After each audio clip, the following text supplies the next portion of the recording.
ओम शांति। 26 अक्टूबर की मुरली के main points. Number 1, सदा इसी नशे में रहो कि हम शिववंशी ब्रह्मा मुखवंशावली ब्राह्मण और हमारा है ये ईश्वरीय कुल जो सबसे ऊंचा है। नंबर 2, परम धाम हमारा घर है, सबसे ऊंचा है। वहाँ जाने के लिए लिफ्ट हमें बाबा ही आकर के देते हैं और उस लिफ्ट में बैठने के लिए पवित्र बनना और सदर्शन चक्रधारी बनना जरूरी है। नंबर 3, निराकार शिव बाबा आकर के ब्रह्मा तन में प्रवेश कर हमें अपना बच्चा बनाते हैं। खुद वो गर्भ में प्रवेश नहीं करते, इसलिए उनका जन्म दिव्य और अलौकिक गाया जाता है। हम आत्माएं गर्भ में प्रवेश करते, शरीर लेते और अपना पाठ बजाते हैं। नंबर 4, दुनिया में कोई मरने को होता है तो कहा जाता है गॉड फादर को याद करो। पादरी लोग भी कहते हैं ना, गॉड फादर को याद करो जब किसी को क्रॉस पे चढ़ाना होता है।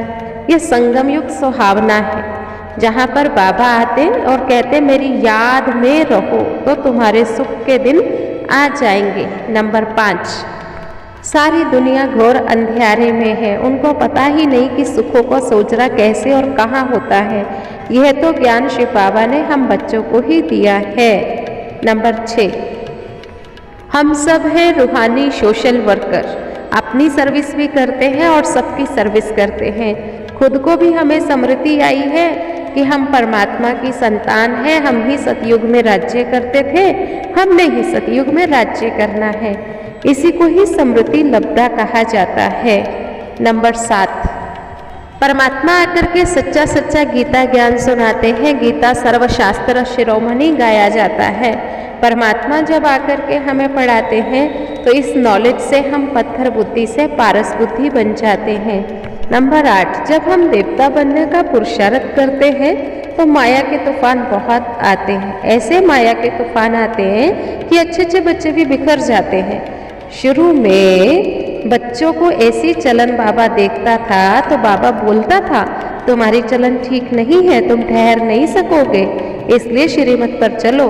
तो बच्चे क्या कहते थे, कुछ भी हो जाए बाबा हम भाग नहीं सकते हैं। फिर क्या हुआ, देखा भाग गए।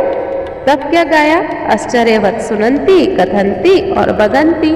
नंबर 9, यहाँ तो हमारी बहुत जबरदस्त माया के साथ युद्ध है। जीत तो हमारी होनी ही है, लेकिन जब तक फाइनली जीत नहीं होती है तब तक कभी माया जीत जाती है, हम हार जाते हैं, कभी हम जीत जाते हैं तो माया हार जाती है। बाकी तुमको पढ़ते रहना है, इस पढ़ाई की प्रारब्ध तो तुम्हें लास्ट में ही मिलेगी। नंबर 10, 5 विकारों का ग्रहण सबको लगा हुआ है, इसलिए बाबन का 7 दिन क्वारंटाइन पर बिठाओ। बाबा कहते बच्चे तुम मेरे बनो, बस दूसरा किसी को ना देखो। श्री श्री 108 की श्रीमत पर चलने से तुम्हें 108 विजयी माला का दाना बन जाएंगे। और याद रखो मैं आत्मा अशरीरी बिना शरीर के आई थी, बिना शरीर के जाना है।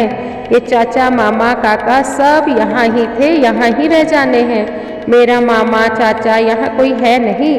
बाबा कहते आत्मा आई थी, आत्मा को जाना है, इसलिए अपने को आत्मा समझ करके रहो। अच्छा, आज का वरदान है ब्राह्मण जीवन में सदा सुख का अनुभव करने वाले मायाजीत क्रोध मुक्त भव। ब्राह्मण जीवन में यदि सुख का अनुभव करना है तो क्रोध जीत बनना होगा। भल कोई गाली भी देवे, इंसल्ट करे, लेकिन आपको क्रोध ना आए। रोब दिखाना भी क्रोध का अंश है। ऐसे नहीं क्रोध तो करना ही पड़ता है, नहीं। कहते हैं क्रोध ना करे तो काम नहीं चलेगा। आजकल के समय प्रमाण क्रोध से काम बिगड़ता है और आत्मिक प्यार से शांति से बिगड़ा हुआ कार्य भी ठीक हो जाता है। इसलिए क्रोध को बहुत बड़ा विकार समझकर मायाजीत क्रोध मुक्त बनो। स्लोगन, अपनी वृत्ति को ऐसा पावरफुल बनाओ जो अनेक आत्माएं आपकी वृत्ति से योग्य और योगी बन जाएं। आज का स्वमान रहेगा मैं सुखदाता का बच्चा सुख स्वरूप हूँ। मुझे सुख देना है, किसी को दुख नहीं देना, क्रोध नहीं करना, प्यार से रहना है।